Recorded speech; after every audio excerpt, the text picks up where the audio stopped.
ladies and gentlemen? Welcome back to the Martin Dreyfus Show, and welcome back to our continued coverage of the Russia and Ukraine crisis.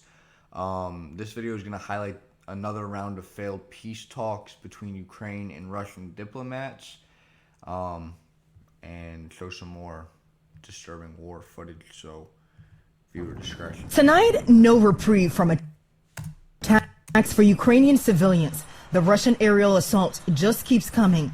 In 8 days of war, a senior U.S. defense official says Russian forces have fired 480 missiles at Ukraine. This man was on his phone recording a video when the area came under heavy shelling.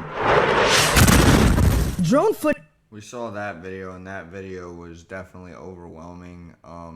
Those fires are brutal, but the smoke overlaying the city is what's most mind-boggling for me. It's as if like you can't walk through, you can't see, you can't breathe there. So even if you are surviving the missile attacks, the airstrikes, and the war, I mean, your lungs are getting absolutely decimated. It's not like these people have hazmat suits to start walking through, or, you know, oxygen tanks for everybody. So that's the, I guess, utmost thought that just came to my head.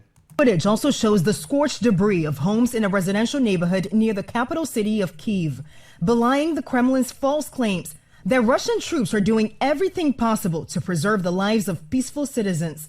Ukrainian officials say so far Russia's war has killed more than 2,000 people. Today, after a second round of... I believe that's 2,000 civilians, not just people. The civilian casualties in this war are drastic. I believe they're about to outline how they're going to work on lowering that, however. Talks. The Russian and Ukrainian delegates say they've agreed to open humanitarian corridors for Ukrainian citizens to leave. What is your honest battlefield assessment? I want to relook at these handshakes. It didn't look like... Of talks. The Russian and Ukrainian delegates say they've agreed to open humanitarian corridors for Ukrainian citizens to leave. What is your honest... That last handshake was just an utter failure. He went boom and he almost fell over, so he had to put his hand down. That's something I noticed. Battlefield assessment of how long you can hold on. I think nobody who is here doesn't know. A straightforward answer from Ukrainian President Zelensky to our EN panel. Though Zelensky remains defiant, saying he'll never leave his country. As the Russian attacks intensify, their troops have encircled major Ukrainian cities. A senior U.S. defense official tells ABC News Russian forces are closing in on Kharkiv while trying to isolate the city of Mariupol. This map's very useful because obviously we know Kyiv is kind of in the center. They took Kherson today, which is actually less important. Not that it's not important that they took an entire city of people and displaced them, but just in the general strategy of war, them taking this next to Chernobyl region is, I guess, better for the overall defense of Ukraine. They got Sumy, Kharkiv, but these are all border cities. So that means they're just now getting through the border. And we don't know the full strategy as how far back Ukrainian troops have retreated and how difficult that path's going to be for the Russian troops to get through there. So I don't want to say it brings me confidence that the cities that they've taken are along the border, because it's tragic that they've taken those cities. But as far as the overall perspective of if Ukraine will survive, this is at least a lot more distance to travel to here than anything. So that gives me a glimmer of hope. We're closing in on Kharkiv while trying to isolate the city of Mariupol.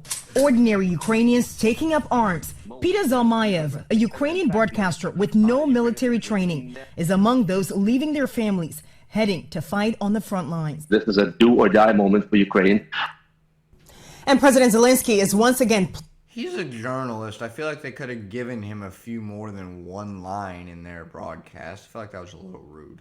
Pleading with the U.S. and EU to enforce a no-fly zone over Ukraine. The White House says that would require U.S. troops to engage in direct combat with Russian forces, and that's not a step they're willing to take.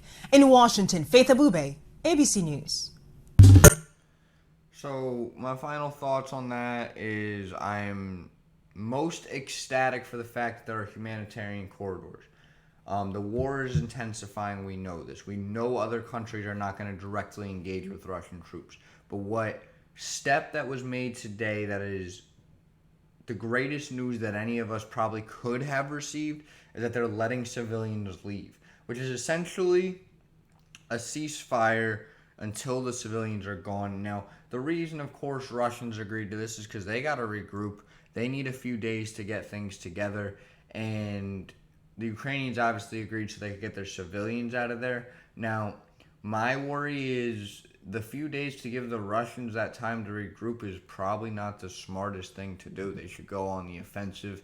However, I understand the importance of saving the lives of the people as well, so it's a tough balance, and war comes with tough decisions. So at least there seems to be progression in that regard.